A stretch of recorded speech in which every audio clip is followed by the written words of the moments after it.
विक्रमादित्य की उपस्थिति से पहले का भारत।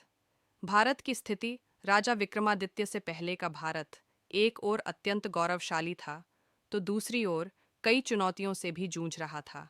यह वह समय था जब भारत सांस्कृतिक दृष्टि से विश्व में सबसे आगे था, लेकिन राजनीतिक रूप से उसे बाहरी आक्रमणों का सामना करना पड़ रहा था। भारत की पहचान थी ज्ञान और शिक्षा। नालंदा, तक्षशिला, उज्जैन जैसे विश्वविद्यालय। धर्म और दर्शन। वैदिक परंपरा, बौद्ध धर्म, जैन धर्म, शैव वैष्णव भक्ति। व्यापार और समृद्धि। रेशम मार्ग से विदेशी देशों तक संपर्क। सामाजिक और धार्मिक वातावरण। उस समय भारत बहुधार्मिक और बहुसांस्कृतिक था। वैदिक धर्म के साथ साथ बौद्ध और जैन धर्म भी बहुत प्रभावशाली थे। गंगा घाटी से लेकर दक्षिण तक भक्ति परंपरा का प्रसार हो रहा था। साधु संत, मुनि और आचार्य समाज को शिक्षा और नैतिकता का मार्ग दिखाते थे। त्योहार, मेले, व्रत और उत्सव समाज को आपस में बांधे रखते थे। शिक्षा और विद्या। भारत शिक्षा के क्षेत्र में विश्व गुरु था। तक्षशिला विश्वविद्यालय, गांधार क्षेत्र में राजनीति, आयुर्वेद और शास्त्र पढ़ाए जाते थे। नालंदा विश्वविद्यालय में बौद्ध दर्शन, गणित और खगोल शास्त्र प्रसिद्ध थे। उज्जैन स्वयं खगोल और ज्योतिष का प्रमुख केंद्र था। विदेशों से विद्यार्थी भारत आते थे और यहाँ से ज्ञान लेकर अपने देशों में जाते थे। राजनीतिक परिदृश्य। विक्रमादित्य से पहले भारत राजनीतिक दृष्टि से बिखरा हुआ था। कहीं छोटे छोटे महाजनपद थे, कहीं बड़े बड़े राज्य।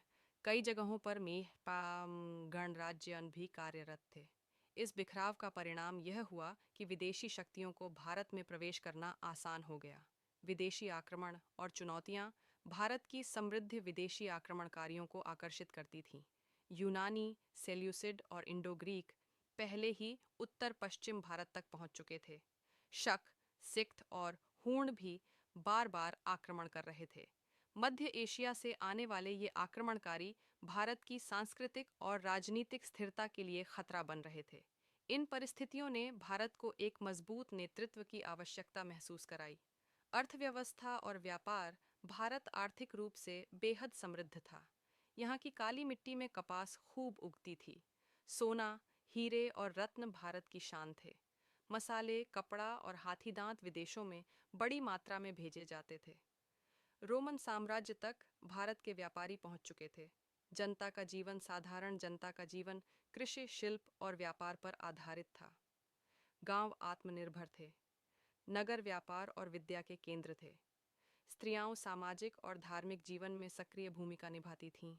त्योहार, नृत्य, संगीत और नाटक जीवन में आनंद भरते थे। भारत की आवश्यकता। हालांकि भारत सांस्कृतिक और आर्थिक रूप से समृद्ध था, लेकिन राजनीतिक बिखराव और विदेशी आक्रमणों के कारण उसे एक पॉइंट सशक्त और आदर्श सम्राटन की आवश्यकता थी। ऐसा राजा जो पूरे भारत को एक सूत्र में बांध सके, विदेशी आक्रमणों से देश की रक्षा कर सके, धर्म, संस्कृति और विद्या की रक्षा कर सके। और यह भूमिका निभाने के लिए इतिहास ने चुना राजा विक्रमादित्य को। विक्रमादित्य की उपस्थिति से पहले का भारत ज्ञान और संस्कृति की दृष्टि से विश्व का सिरमौर था, परंतु राजनीतिक अस्थिरता और विदेशी आक्रमणों से जूझ रहा था। इस परिस्थिति ने विक्रमादित्य जैसे महानायक के लिए मार्ग प्रशस्त किया, राजा विक्रमादित्य का युग केवल उनके शासन तक सीमित नहीं था, बल्कि उस समय भारत में अनेक शक्तिशाली और प्रभावशाली राजवंश सक्रिय थे। ये राजवंश कभी सहयोगी बने, कभी प्रतिद्वंद्वी और कभी शत्रु। उस काल के राजनीतिक परिदृश्य को समझना विक्रमादित्य की महत्ता को समझने के लिए आवश्यक है। उत्तर भारत के राजवंश शकों का शासन। शक लोग मध्य एशिया से आए और भारत के पश्चिमी व उत्तर पश्चिमी हिस्सों में बस गए। मालवा और उज्जैन पर भी कभी कभी उनका प्रभाव रहा। विक्रमादित्य का सबसे बड़ा संघर्ष इन्हीं शकों से हुआ। यवन राजवंश। सिकंदर के आक्रमण के बाद यूनानी सत्ता भारत के सीमांत क्षेत्रों तक पहुंची। गांधार और पंजाब क्षेत्र में इनका प्रभाव था। भारतीय संस्कृति से प्रभावित होकर कई यूनानी शासकों ने बौद्ध धर्म अपनाया। कुषाण साम्राज्य। थोड़ा बाद का काल पर प्रभाव स्पष्ट था। कुषाणों का साम्राज्य उत्तर भारत से मध्य एशिया तक फैला था। कनिष्क जैसे शासक बौद्ध धर्म के महान संरक्षक बने। मध्य भारत के राजवंश अवंती और उज्जैन का राजवंश। विक्रमादित्य के पूर्व यहाँ छोटे छोटे राजवंश शासन कर रहे थे। उज्जैन का महत्व भू रणनीतिक दृष्टि से बहुत अधिक था, इसलिए यहाँ निरंतर संघर्ष होता था। नागवंश। नागवंशियों का शासन भारत के मध्य भाग में फैला था। वे वीर और पराक्रमी थे, लेकिन बड़े साम्राज्य खड़ा करने में असफल रहे।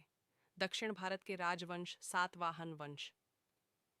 सातवाहनों ने दक्कन और आंध्र प्रदेश में शासन किया। वे व्यापार, कला और धर्म के संरक्षक थे।